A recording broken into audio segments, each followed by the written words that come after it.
Hello, so in this video we're going to be again looking at differentiation, but in this video we're going to look at how we can use differentiation to find the maximum distance or the minimum velocity or anything like that. So we're going to find the maximum or minimum of something, okay? And so this is basically an application of what you hopefully see in differentiation in pure. So how you can find the maximum or the minimum point by saying, again, if we have the derivative, so if we have dy dx, right, we set it to 0, and so this is what we call a stationary point.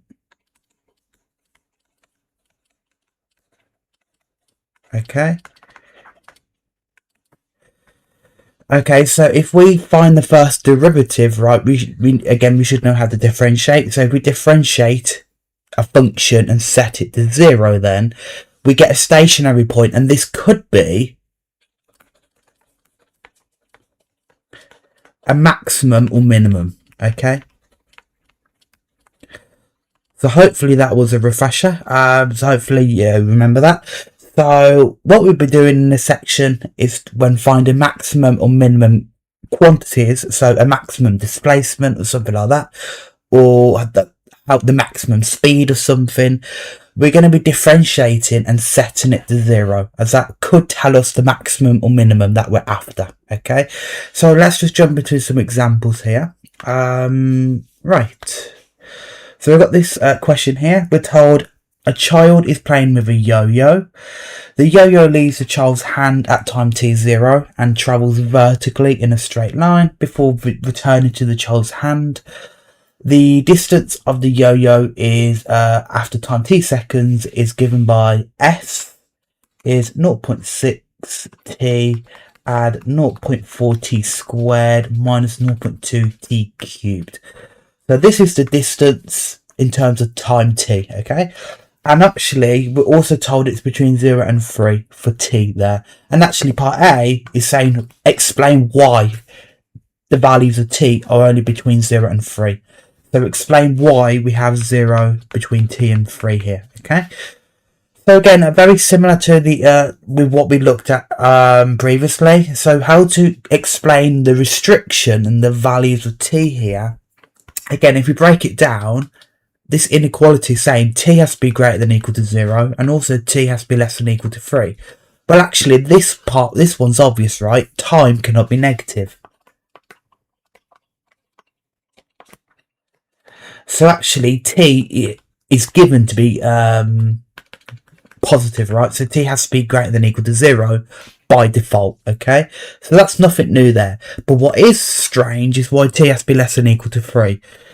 Now, there are two ways, I think, well, two main ways. There are probably many ways you can sort of get to this point, how to get to this inequality, to explain why that has to happen. And one way we looked at is by sort of considering the factors. So we can factorize this, right? So one way is we can factorize this. So actually, s, what can I pull out of all the terms? Well, actually, I can pull out a t. But also 0.2t, I can factor a minus 0.2 t out of all terms. So then we're going to get, well, minus 0.2 t cubed factored out with minus 0.2 t factored out will just leave me t squared, right? And then plus 0.4 t squared, that'd be minus 2t. Right, if I pull out a minus 0.2 t out of that, and then from 0.6 t, that would be minus 3. Okay, so hopefully you can see how I factored out the minus 2 t out of all the terms there. Okay, and so actually, okay, this is partially factorized because obviously we've got a quadratic here, and we can factorize quadratics if we can. So let's try and factorize this. Well, if I just do it to the side here, well, we factorise it. Well, how do we factorise? Well, think back to GCSE or earlier on in the course. We want two numbers that multiply to get -3 and add to get -2, right? So the factors of 3 are only 3 and 1. And so they add to get minus 2. Well, what we need to attach a negative on. We want to make it negative 3, right? Because then minus 3 add 1 is minus 2. And minus 3 times 1 is minus 3. So that's my factor I want there. So I can factorise this to t minus 3 and t plus 1. And there we are. And so actually then I can further factorise this over here to be minus 0.2t times t minus 3 t plus 1. There. And now that's fully factorised, right? So now time cannot be negative, but also because we're dealing with distance here, distance also cannot be negative, okay? Do not get confused with displacement. Displacement can be negative if it's going in the negative direction, but the distance, the physical amount of how much you walked, cannot be negative. You can't walk a negative number of steps, right? So distance is always positive, so that means s has to be greater than or equal to 0. A distance must be positive. So therefore, this whole expression, which is equal to s, has to also be greater than or equal to 0. So, minus 0.2t times t minus 3, t plus 1 has to be greater than or equal to 0 as well. Okay? Right. So, now at this point, we consider all the factors we've got. Well, firstly, we've got minus 0.2. Right, so actually, let me just rewrite this ever so slightly. This is also the same as minus 0.2 times t minus 3 times t plus 1. Okay, which is greater than or equal to 0. So I'm emphasising what I'm actually multiplying here. So I've got these 4 factors then. Hopefully you can see that. So we've got minus 0.2, then t minus 3, then t plus 1. Now, minus 0.2 is negative. Then t, as we discussed, its time has to be positive, right? And then what about these 2 factors here? Well, t minus 3, we'll work with that in a moment. But t plus 1, we also know has to be positive. Because if t is positive because it's time, then if we add 1, but that's still positive, right? Because we add in a positive number. So this has to be positive as well. Now, at this point, we can hopefully deduce what sign this factor t minus 3 has to be. Because what we've got here is a negative times a positive times another positive and times by something else, right? Has to get me a positive result, okay? Now, 1 negative times by positives, overall at the moment, right? A negative times a positive has to get me a negative, right? So actually, this overall have a negative times by this other sign has to be another negative, right? Because then 2 negatives gets me a positive overall. So this factor t minus 3 has to be negative, okay? So I'm going to write then, in terms of words, I guess, as a sentence, what I've just said. But the word is, as t has to be greater than or equal to 0 and t plus 1. So as t and t plus 1 is positive and minus 0.2 is negative, therefore t minus 3 has to be negative, okay, as we just discussed, right?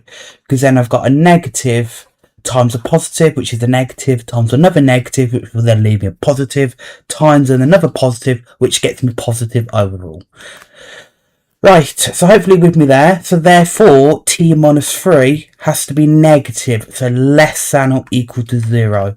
So that means t is less than or equal to 3 if we add 3 to both sides there. And so then, this matches what we need here. So t is less than or equal to 3. there we are. So there we are. Therefore, t is between 0 and 3. So that explains the restriction there, okay? So hopefully you're comfortable with that. So I've just factorised it, then considered the signs of all the factors, utilising the fact that time is positive, so t is positive. So then I narrow down to get this inequality here. Right, alternatively, if you don't have to consider factors, but it can help. Alternatively, you can just sketch the graph, and then that way you can visualise what the graph will look like. And again, because the distance has to be positive, you can see where the graph is positive. Okay, so alternatively, again, if I copy down my, in fact, I'm still going to need to factorise it, right? If I'm sketching a cubic, this is a cubic, right? Because it's got a cubic expression here. I'm going to need to factorise it. That will help me. So minus 0.2t of t minus 3, t plus 1. Yes, so I'm still going to have to factorise it. There's not much getting away with that. I'm still going to need to find the roots and all that. So now I can sketch this cubic. So again, I'm going to have t against s here. So if I sketch it then, well, firstly my roots are t is 0, t is 3, and t is minus 1. Right, and so it's going to be a negative cubic because it's got it's going to be a negative cubic. And you can see that where was it? You can see that here because the cubic term t cubed has a negative coefficient of minus 0.2. Okay, so it's going to be a negative cubic, so it's going to come down like this. Okay, something like that. Okay, it's going to go down. So there we are. So we've got our roots. We know roughly the type of shape, the cubic. So if we plot our roots, it's going to be at 0. It's going to be at 3. And it's going to be at minus 1. So if we sketch our cubic, it's going to look a bit like this. Like that. Okay, cool. Right, and so then, because we sketched our cubic now, so again, we just sketched this graph here. S is minus 0.2t, t minus 3, t plus 1. I'll write it here. There we are. So now, that's the whole graph. That's for all values of t. But remember, it wants me to explain why it's only between 0 and 3. So again, alternatively, if I consider the graph, well, again, displacement, the distance, sorry, has to be positive. So S has to be positive, as we just discussed. So what part of the graph is positive or above the axis? Well, it's going to be over here, right? And also between 0 and 3. Okay, so we've got two regions, but also remember that time has to be positive as well. So actually, we can't have anything when t is negative. So the only region we have is this region between 0 and 3. Right? So this is between 0 and 3. Right? So the graph I end up having, right, when s is positive, when the distance is positive and time is positive, is between 0 and 3 here. Okay, this is the only positive part of the graph here. You can see it goes negative underneath the axis, right, into the negative part of the graph after 3 and before 0. Okay, so this is the only part of the graph that is positive. Hence, that's between 0 and 3. So I make a little comment saying the graph is positive or above the t-axis, kind of like the x-axis, right? But instead of x, we've got t, right? Between 0 and 3 for t there, okay? So that's the other way of explaining the restriction, okay? There. Okay, so again, hopefully it made sense. So two different ways you can approach that question. Well, two ways that strike me. Again, you can come up with other ways, many ways of trying to explain that, but there we are. Those are probably the two common approaches, but cool. Right. Then in part B, it wants me to find the maximum distance. So this is where we're going to start applying what we just discussed at the start, the maximum distance. Right. So again, we got the distance here, but what's the maximum? So,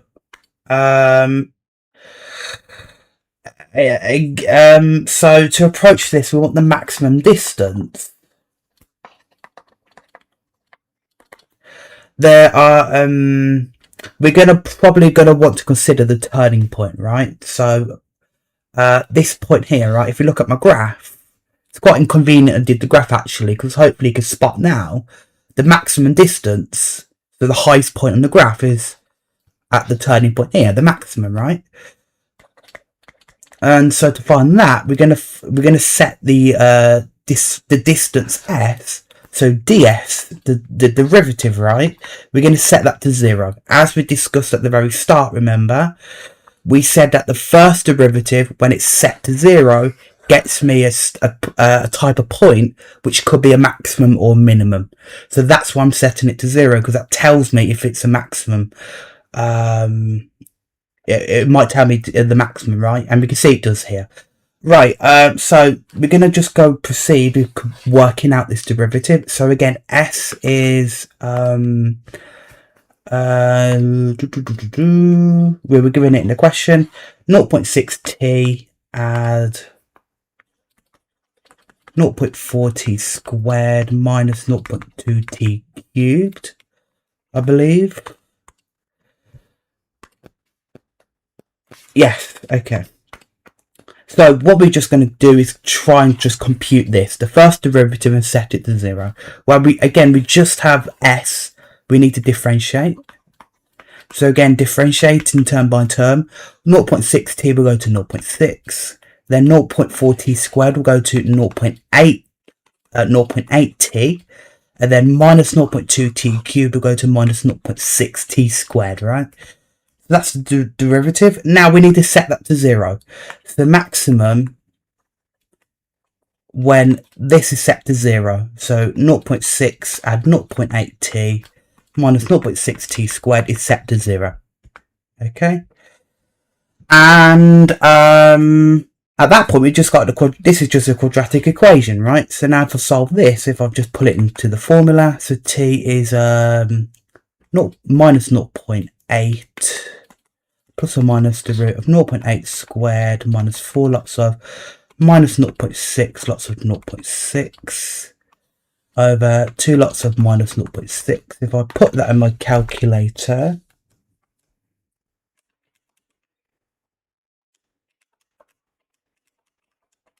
I get these two values. T is 1.86 or t is minus 0.535, all to 3 decimal places. Okay, but obviously this one's negative. That's going to cause an issue because time cannot be negative. So t cannot be negative. Therefore, we can only take this solution here. T is 1.869 to 3 decimal places. Now that tells me the time when it's the maximum distance, okay? That does not tell, that's not the maximum distance because that's not s, it's time. But it tells me the time when it happens. So then we could just simply substitute that into my distance formula to get the maximum distance s. So sub t is 1.869 into s. So then I'm going to get s is 0.6 lots of 1.869 plus 0.4 lots of 1.869 minus 0, that'd be squared, minus 0.2 of 1.869 cubed. Okay, and so I've put all that in the calculator.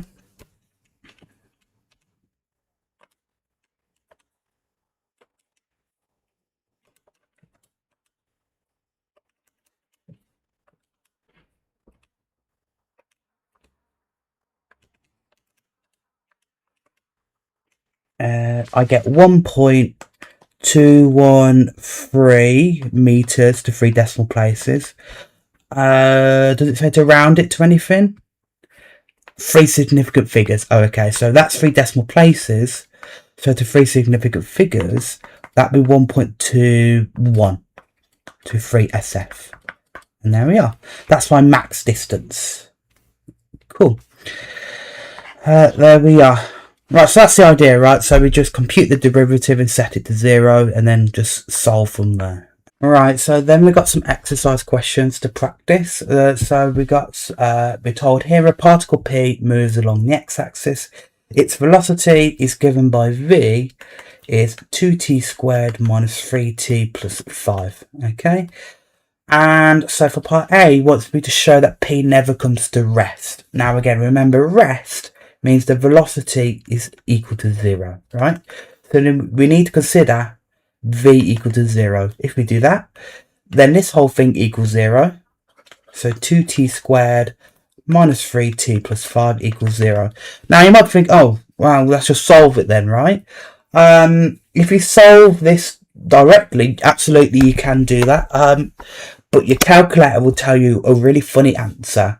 You'll either get a math error, or probably on the calculators these days, you'll probably have an answer in terms of I. Okay, so if I just put that in my calculator and solve it, the calculator will, if you type this exact one answer, this exact quadratic in the calculator, you'll get 3 plus or minus root 31 over 4i written like this. Now anything with I means it's not really a solution we're interested in. It's not a valid solution, at least in normal maths. So there's no, that means no solutions here. But the more proper way to show that there is no equation, no, I guess, real solutions to this, it's solutions that we can use here, is the fact that we can use a discriminant, right? So remember discriminant from normal maths. If we were to compute that, so b squared minus 4ac, then that's going to be, well, b squared is minus 3 squared minus 4 lots of a, which is 2, lots of c, which is 5. If we compute this expression here, well, we're going to get 9 minus 40, which is minus 31. And so that negative means, if you remember, when the discriminant is negative, less than 0, it means there are no real solutions. Okay, and so that is less than 0, right? So therefore, no real solutions to this equation.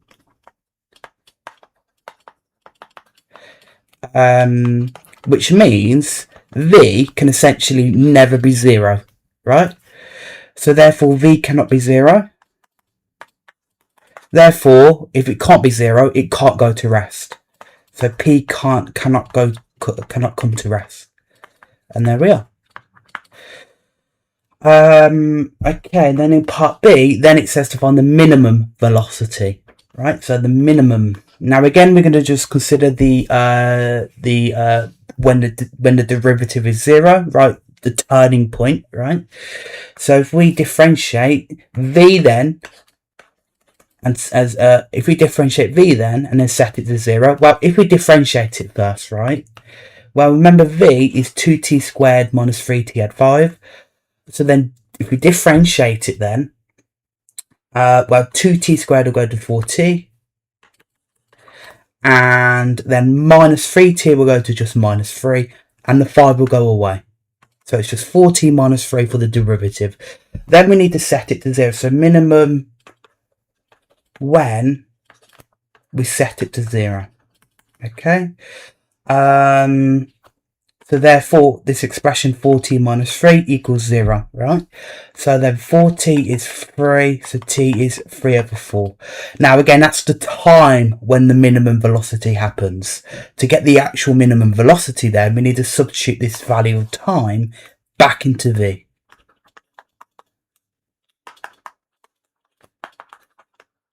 So therefore we're going to get v to be, again, v is 2t squared minus 3t at 5. So it's 2 lots of 3 over 4 squared minus 3 lots of 3 over 4 plus 5. Okay. Yes. So if we put that in the calculator,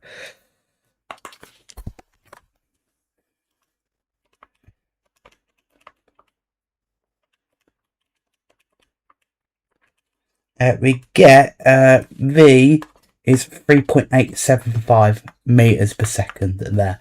So that's the minimum speed. There we are. Cool. Right. Okay. So we've got this question here now. What I'm told here is now a particle P passes through a point O, moves in a straight line. The displacement is given by this. S is minus t cubed plus 11t squared minus 24t. So it's my displacement S here. And again, for part A, he wants me to find an expression for the velocity. Now, again, remember back to the last video, the last subchapter we looked at, we said that if we have the displacement, if we want the velocity, we need to differentiate. So differentiating this S, right? If we differentiate this expression here, well, minus t cubed goes to minus 3t squared. 11t squared goes to 22t. And then minus 24t just goes to minus 24. And there we are. And so that is the velocity. Cool. And then it says for part B to calculate the values of t when p is at rest. Again, that means v is set to 0, the velocity. Okay. So when v is equal to 0, then v, which is this expression here we just worked out, we need to set it to 0. So we get a quadratic equation here, right? So then if we want the values of t, we need to solve this. So again, just put it into the quadratic formula. So t is minus 22 plus or minus the root 22 squared minus 4 lots of minus 3 lots of minus 24 over 2 lots of minus 3. And so if we put that in the calculator, we get t is 6, or t is 4/3. And those are my two values, okay? They're both positive, they both make sense. So there we are. Then it says in part C to find the value of t when the acceleration is 0. Now again, we've got velocity, we've got displacement. How do we get acceleration? Well, we need to differentiate the velocity, okay? Differentiating the velocity gets me my acceleration, okay? So if I differentiate my velocity equation again here, well, minus 3t squared will go to minus 6t.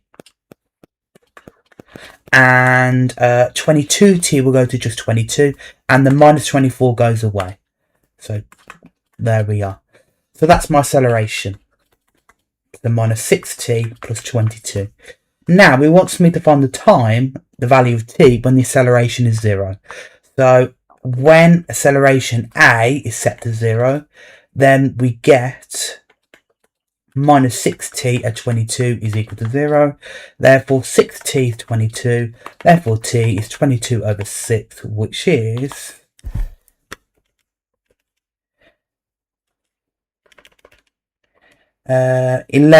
simplifies to 11 over 3.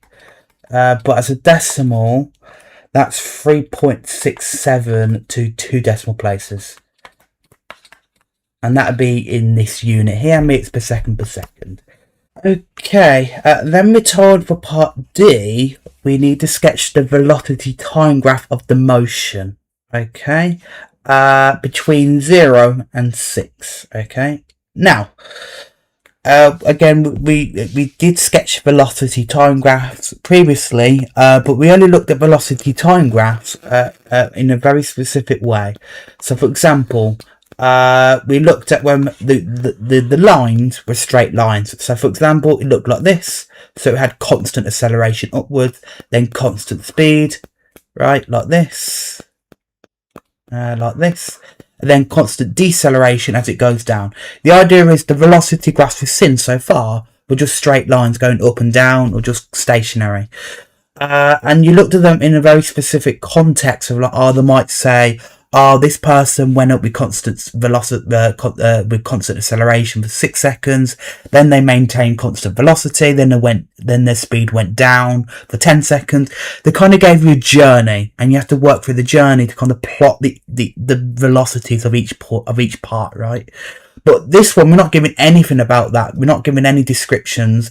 The only thing we're told about the velocity is the actual equation, which we worked out in part B, right? This is the velocity equation. So if I note that down, that v is minus 3t squared plus 22t minus 24. Okay, that's my velocity equation. Now, this actually, I guess, some ways makes it easier, because actually I've made the point here that I said that when we're given functions, we can sketch displacement and velocity graphs in the exact same way of sketching just any general graph. Y is f of x, right? So the idea is essentially what we can do, given the velocity function in this case, right? So velocity here in terms of t, we can sketch the function in the normal way. Okay, so this is a quadratic, right? This is my quadratic for t. I need to sketch this quadratic curve, right?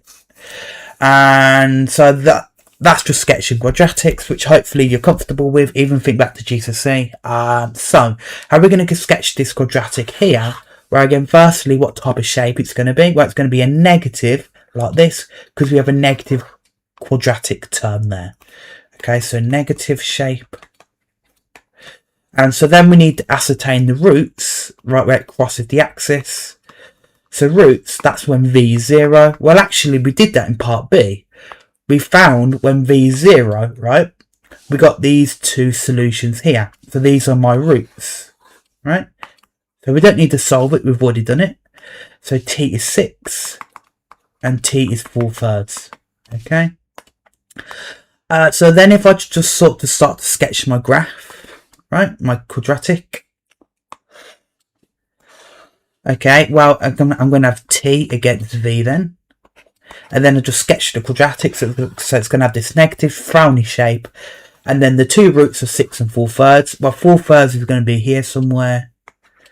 And 6 is going to be all the way here, right? So then if I just proceed to sketch the quadratic, it's going to look a bit like this. A bit better than that, though. There we are. Something vaguely like that, if I move the 6 there. Okay, there we are.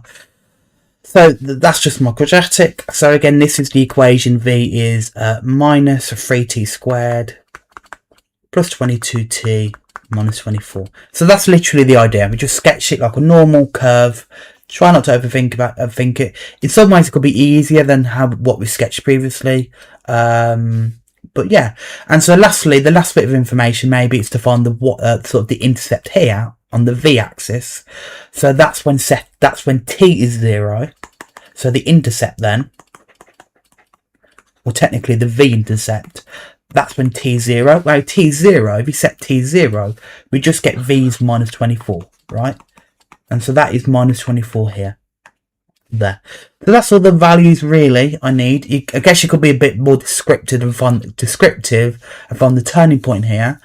Actually, we do know the turning point, because that's when, if we differentiate the velocity, we get acceleration. And part C, we found the acceleration is 0. In other words, when the derivative is 0, we got that the time is 11/3. So actually, it could be a little bit more descriptive if you want, and say this is 11/3 here at the maximum point. Not needed though, not needed. So that's my graph. Okay, but the only difference here is we need to restrict the graph for only sensible values of t. Now here they told me that t is between 0 and 6. So actually we kind of need to cut out the part of the graphs that are outside 0 and 6 for t. So we only want between t this part of the graph when t is 0 all the way to when t is 6. So if we cut out the other parts of the graph, the graph we actually want is going to look a bit like this. So again,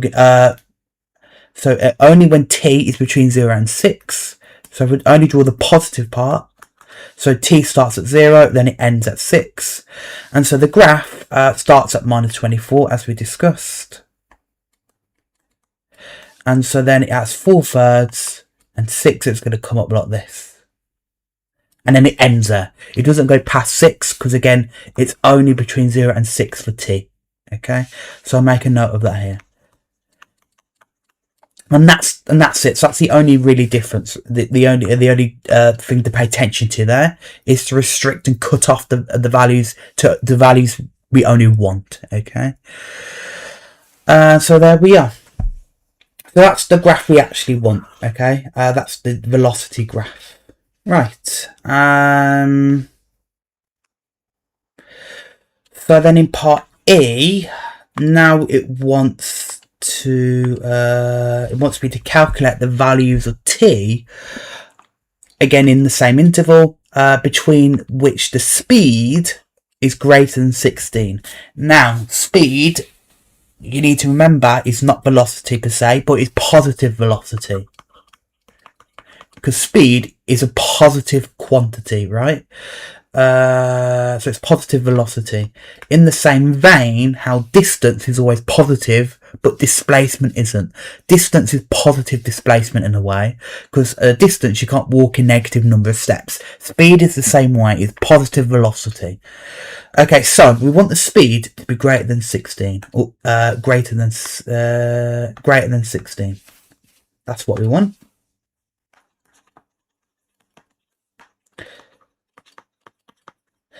But again, as we discussed, as we've seen, we're not dealing with speed here. We're dealing with velocity.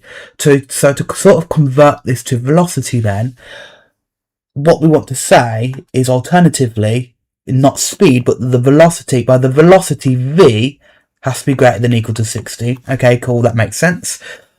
But the other condition is, because speed is positive velocity, that means v also has to be alternatively also has to be less than minus 16. Okay, why is that? Well, again, speed is positive velocity. So let's say if v is minus 24, then the speed is going to be positive 24. Speed basically just flips any negative to a positive. Okay, so the velocity is negative 24, we just make the speed 24. Okay, again, if v is 16, if v is negative 16, sorry, then the speed is just going to be positive 16. So you can kind of see then the idea that if we want the speed to be greater than 16, we need to also consider the velocity when it's more negative than minus 16, because it would give me a sort of bigger number than 16, if you will. Okay, so that's the idea. So hopefully you're with me there. That's probably the trickier part of the question there. So we need to kind of study and work with these two different sort of inequalities here. Okay, so we established these two numbers here. Okay, so firstly, let's work with this. V is greater than 16. Okay, well,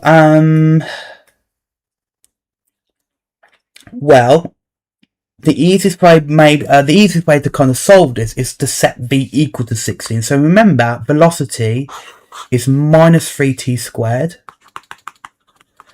Add 22t minus 24.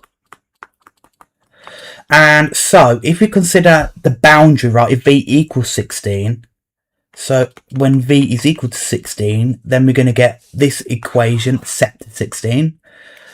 So that means minus 3t squared plus 22t minus 24 equals 16. 16. So then minus 3t squared plus 22t. Then minus 24 minus 16 is minus 40, set to 0. Then we just stick that into the formula. So t is minus 22 plus or minus the root 22 squared minus 4 lots of minus 3 lots of minus 40 over 2 lots of minus 3. Okay, and so doing that, we get the solution t is 4, or t is 10/3. Or as a number, as a decimal, this is 3.33. 2 decimal places. Just to make it really clear how this compares to 4. So 10/3 is less than 4. So those are sort of my initial value, my boundary values. What do I mean by that? Well, we want v to be greater than 16. So this is where the graph comes in handy. So let's say 16 then. If I draw the line v16, let's say it's here and it cuts off the graph. Then we want the region above 16. So it's going to be this region here, right? So we've got these 2 boundary points, or critical values more technically, right? Think back to maybe quadratic inequalities, it's the same sort of idea. So we can see these 2 endpoints that mark this region above 16, which is what we want. So these 2 endpoints is what we just worked out. So t is 10/3, it's going to be at the left, right? And t is 4 at the other end. And so actually you can see that the values of t where it makes the graph above 16 is between 10/3 and 4. So I'm going to say v is greater than 16 when t is between 10/3 and 4. There we are. Now we need to deal with the second part, where alternatively v is less than minus 16. Okay, and so again I'm just going to set v to equal minus 16, define the critical points, right, the critical values. So then the quadratic equation will be set to minus 16, and so minus 3t squared add 22t minus 24 add 16 will be minus 8, and set that to 0. And so then I get these 2 values. If I pull it in the formula, so minus 22 plus a minus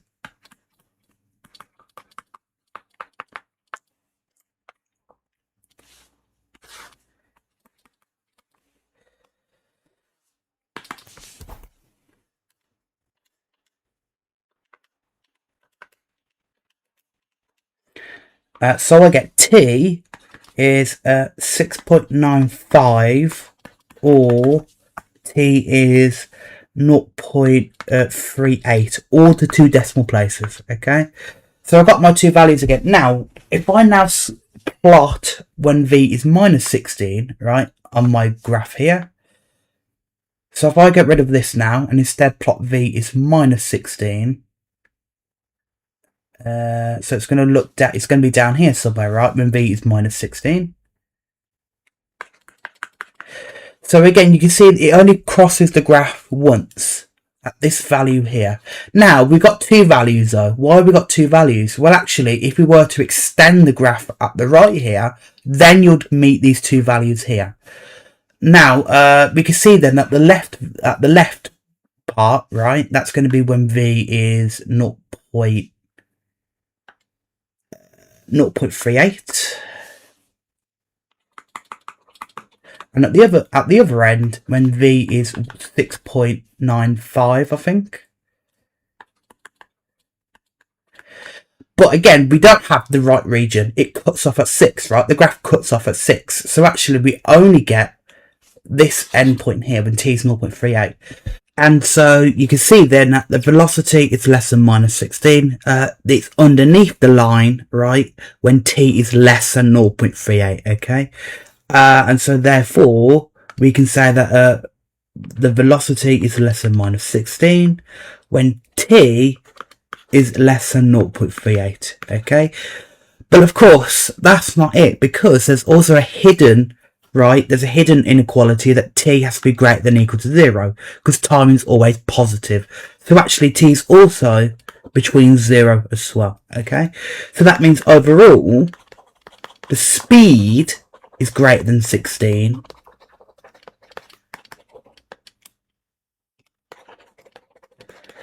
If we combine these 2 together, so when t is between 0 and 0.38, And the other inequality we got from the first case was when t is between 10 over 3 and 4.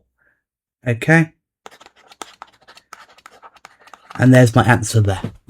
Okay, so now we've got this question here, and so we're told a particle starts at the origin and moves along the x-axis at time t seconds. The distance is given by s is 9 over 2 t squared minus t cubed, and it's between 0 and 4 over 5. Okay.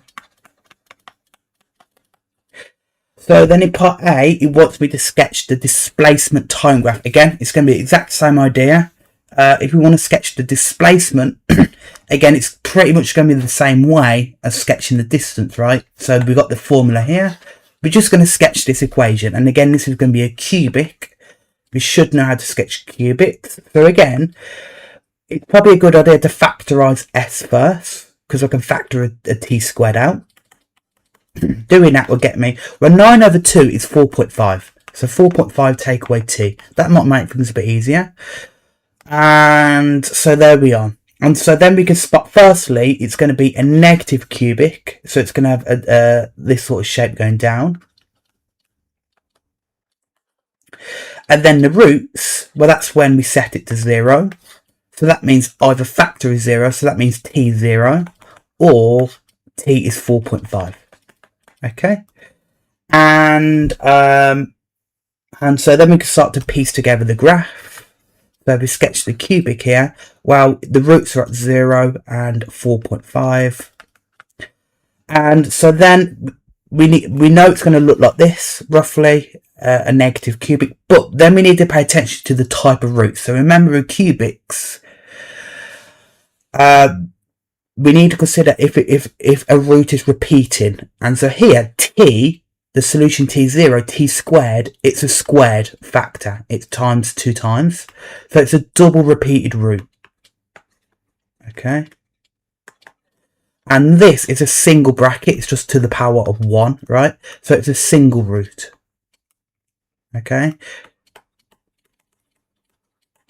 So that means t0 is going to be a double root. So it's going to have this sort of effect where it's going to sort of touch the axis and then come back down, kind of like a quadratic, right? Whereas a single root is just going to pass through the root, okay? So with that in mind, okay, it's going to touch 0, then come down to 4.5. So it's going to look like this. So it's going to touch 0, then go back up, and then it's going to come down and hit 4.5. That's what the graph will look like. Okay, and there we are. So this is the graph. S is t squared of 4.5 minus t. So that's the idea. Again, we're just sketching a cubic. You should be able to sketch cubics like this. Okay, so there we are. But the key difference here is that we're restricted to between t0 and 4.5.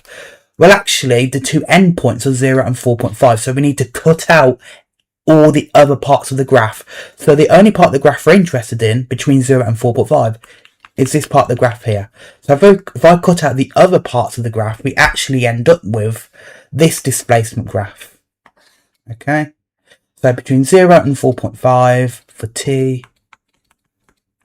So it's just going to... there we are. Something vaguely like that. Okay, and so there we are. And so again, that's S is t squared of 4.5 minus t between 0 and 4.5 for t. So there we are. Okay, so that's the displacement graph I end up with. Okay, again, the key idea is you must only focus on and include only the parts they want. So I only want the part when t is between 0 and 4.5 there. Okay. And then in part B, it wants me to, again, justify the restriction. So why is t between 0 and 4.5 here? Again, the same sort of instance where the distance is what we're dealing with here. So distance has to be positive, okay? So distance must be positive.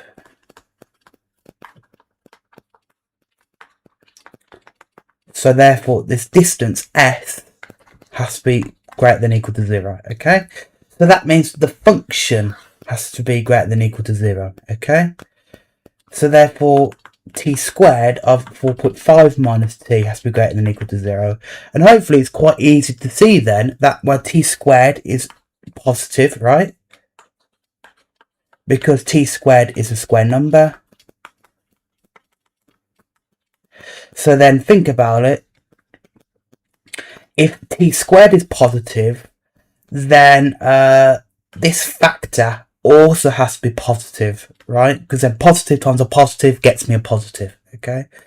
So also 4.5 minus t has to be greater than or equal to 0. So if I solve that inequality then quite quickly, I get 4.5 greater than or equal to t. Then I can flip it the other way around to get t less than or equal to 4.5. And so there we are. Therefore, t is between 0 and 4.5. Okay, cool. I should probably also say as well that time has to be positive as well by default. Okay, which explains why t is greater than 0. And so there we are. So again, you can do that just by considering the sign of the factors here. Alternatively, because we've got the graph, alternatively you could just look at the graph here. Again, this is the whole graph for all values of t, unrestricted.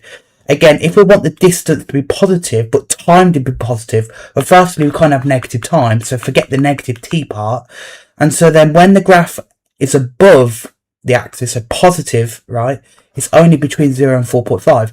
After 4.5, down here, it's when it gets negative. So you could argue instead the region of the graph where the graph is positive when t is positive is only between 0 and 4.5. So you could explain it that way as well. Okay, but yeah, that's the reason why. Okay, there we are. Then for part C, it wants me to find the maximum distance. Okay, so the maximum distance, again, we're going to differentiate. So we have s is equal to, now they told us s was 9 over 2t squared take away t cubed. So if we want to differentiate then to find the maximum, we differentiate. My 9 over 2t squared will go to 9t. Then minus t cubed will go to minus 3t squared. Okay, so then it's a maximum when we set this to 0. Okay, so if we do that, that means 9t take away t cubed is equal to 0. Okay, so if we factorise it, we get t lots of 9 take away t squared equals 0. So t is equal to 0, or t squared is equal to 9. So t is equal to plus or minus 3. But obviously we can't have t is negative 3. Right, so but time is positive, so time cannot be negative.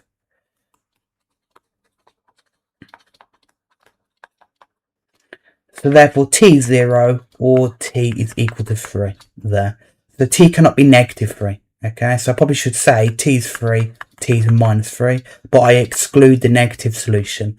So there we are. So which of these do we take? Now hopefully you probably realise I have to take 3, because if t is 0, that's the initial value. Well, I've not really moved anywhere, right? If I'm at the starting point, right?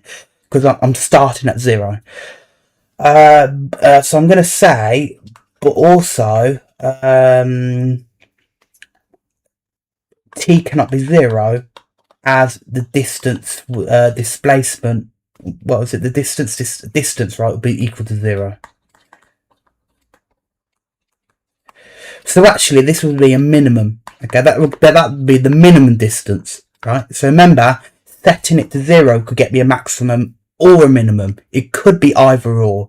So if it's 0 distance, that is the minimum distance, right? So actually, we just take t is 3, and that should get me my maximum. Okay, so there we are. So t is equal to 3, but I want the maximum distance. That just gives me the time when that happens. So I'm going to sub that into the distance s then. Okay, so I'm going to sub t equals 3 into s. And so I'm going to get that S is going to be, well, again, S is S is 9 over 2t squared take away t cubed. So it's going to be 9 over 2 of 3 squared take away 3 cubed. And so if I work that out,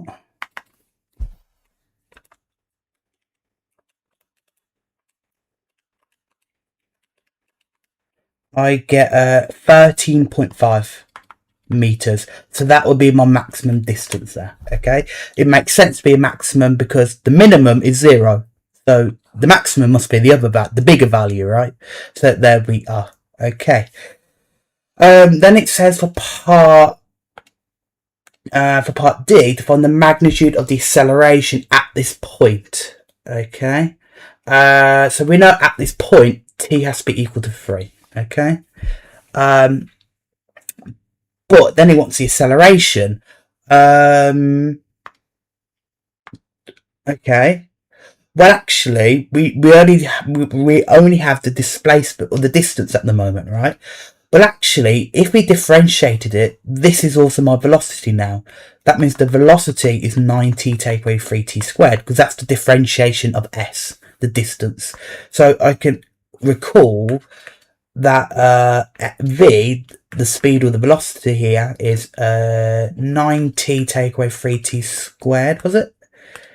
Yes, so to get the acceleration from the velocity then, we need to differentiate again. So that if I differentiate this again, I'm going to get 9 take away 6t. So that means my acceleration is indeed 9 take away 6t. But it wants the acceleration at the point we just found at the maximum distance. We established that's when t is 3. So I'm going to sub t's 3 into here to get the acceleration at that point. So A is going to be 9 take away 6 of 3. And so that would be minus 9 meters per second, okay? Okay, so that's the acceleration, minus 9 at that point when t is 3. However, a very minor attention to detail, it says the magnitude of the acceleration. That matters. I said up here now, I've made a point that the magnitude of something means it must be positive. Okay? So when you're asked to give the magnitude of something, you might have seen this with vectors, right? You do like the Pythagoras. We've seen that before. The magnitude of a vector, you just take the length of it, you do the Pythagoras. We've seen that before. But for an actual number, just a single number, the magnitude is just a positive quantity. So the magnitude basically, in this case, just basically flips or turns any negative into a positive, okay? Because magnitude just tells me the physical number, okay? So in this case, if the acceleration is minus 9, I guess the magnitude, or I guess the physical number, is just 9, right? So the magnitude turns it into a positive. So the magnitude of deceleration is 9. Okay, there. Okay, so if you're asked to find the magnitude of something, well, it's just a number like this. If it's negative, it has to turn into a positive. Okay, because it just means the physical number. It doesn't care about the sign, just the physical number. Okay, so it's 9. Okay, that's the magnitude. Okay, so I've got one final question here. So here we're told a train moves in a straight line along a 4-kilometre test track. The motion of the train is modelled. Okay, blah, blah, blah, right? All we care about really is the equation given. So S, which is my distance, is 3.6t add 1.7t squared, 1.76t squared minus 0.02t cubed. Again, t is between 0 and 90. Right, show that the train never reaches the end of the track. Okay, so it's quite a weird question, quite a complicated question. I guess trying to get started, probably the hardest part, realising what you need to do exactly. Well, so we want to show that the train never reaches the end of the track. So if you think about it, we don't want to reach the end of the track. We don't want to travel the whole length of the track. Well, actually, we are given the length of the track. It's 4 kilometres. The issue is the units, first of all. 4 kilometres, that should raise alarm bells because it's not metres. Again, we're given the distance is in metres, but the length of the track is in kilometres. So the first thing to note, if we convert that to metres, it's going to be 4,000 metres. Okay. So at that point, we basically want to show that the distance travelled is less than 4,000, because then we don't reach the end of the track, or we don't travel the whole of the track. So we want to show the distance S is less than 4,000. Okay, so that's the whole idea. Hopefully, if we establish that now, hopefully it's a lot clearer how we can proceed.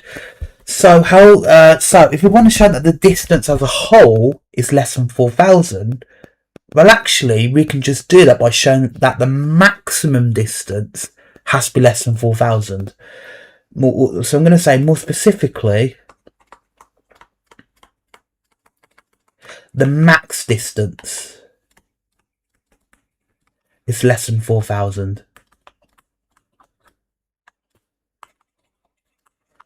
So now hopefully it's even clearer how we can proceed, because now we're going to work out the maximum distance, right? And show that it's less than 4,000. And we know how to work out max distance now, right?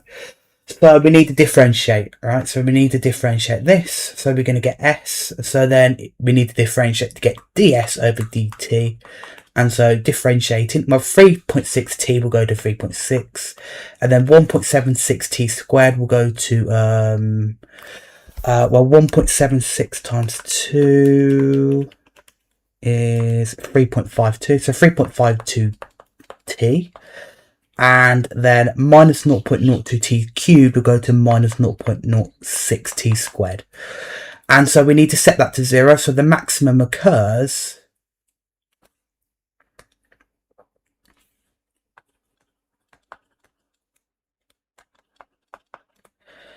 when we set this to 0.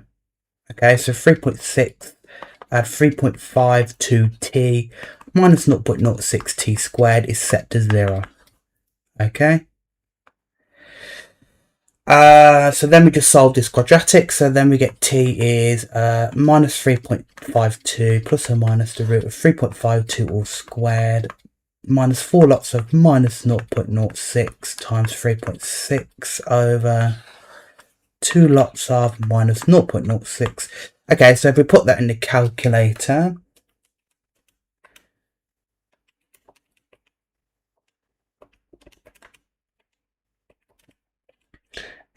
we get t is 59.67, or t is minus 1.01, and this is all to 2 decimal places, but obviously we're going to reject the negative solution, so t cannot be negative, so we can only take t to be 59.67 seconds to 2 decimal places. But obviously that tells me the time when the maximum occurs, so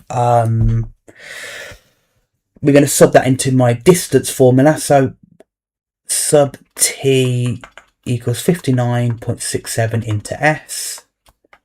So therefore, we're going to get s to be, well, remember s is this here, 3.6t add 1.76t squared minus 0.02t cubed. So it's going to be 3.6 lots of 59.67 plus 1.76 of 59.67 squared minus 0.02 of 59.67 cubed, right? Yes. Okay. So if I just put that in the calculator, I get the distance, the max distance, to be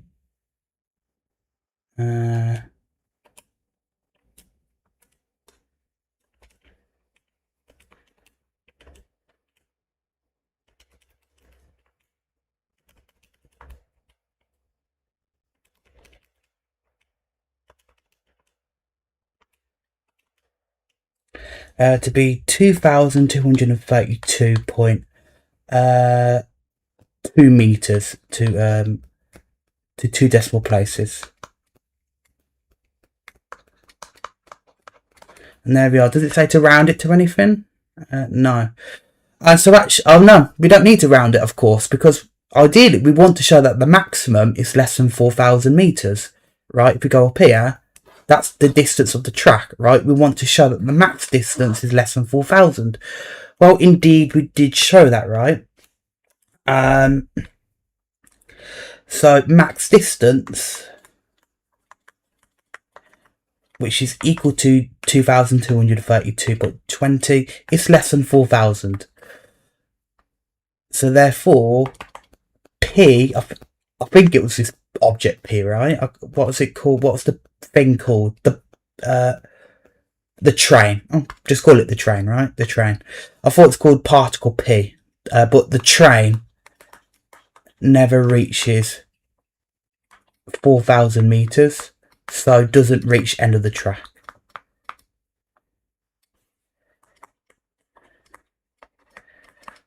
And there we are.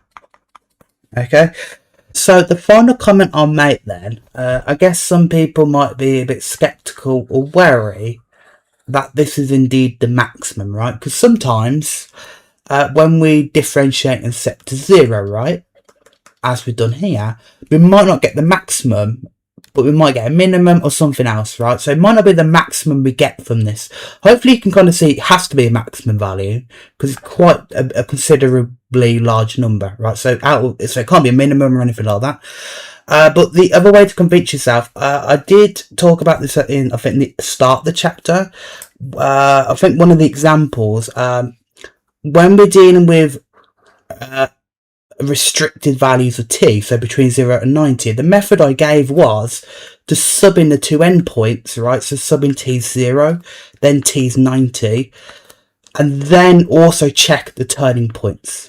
Okay, so what we did here was compute the turning point. We got that the distance was 2,230, right? That's a maximum. That's what we got from the maximum point. But if you sub in t0 and 90, right, you would get 0, right? Both of these, s would be 0, right? When t's 0 and t's 90. The distance would be 0, okay? So out of 0 and 2,230, clearly the 2,230 is going to be the bigger value out of the bunch, okay? So you can be rest assured that out of the end values and the maximum points in between, this is indeed the maximum value out of everything, right? And to further convince yourself, if you just consider visualizing the cubic graph here, well, it's going to be a negative cubic, right? So it's going to look like this. It's going to come down like this. And so if we sketch the cubic, right, very briefly, well, we know the two endpoints are 0 and 90. So it goes to 0, there and there. So if we sketch the cubic then, clearly you can see that the maximum point is indeed going to be between 0 and 90, right? Clearly the maximum point is the maximum value, right, in the region of circle between 0 and 90, okay? So you can be rest assured that that this is indeed the maximum value from the maximum point, okay? Now usually the exam questions, they're not going to be nasty, at least for this year 1 mechanics. They're not going to be that nasty, and usually you just be fine and just be expected to work out the turning point and set it to 0 to find the maximum or the minimum, okay? But if you want to be very safe, yes, sub in the endpoints and do that, okay? Sketch the graph if you want to, really convince yourself if you're really not sure, but you should be fine to just differentiate and set to 0, and that should get you what you want, okay? But there we are.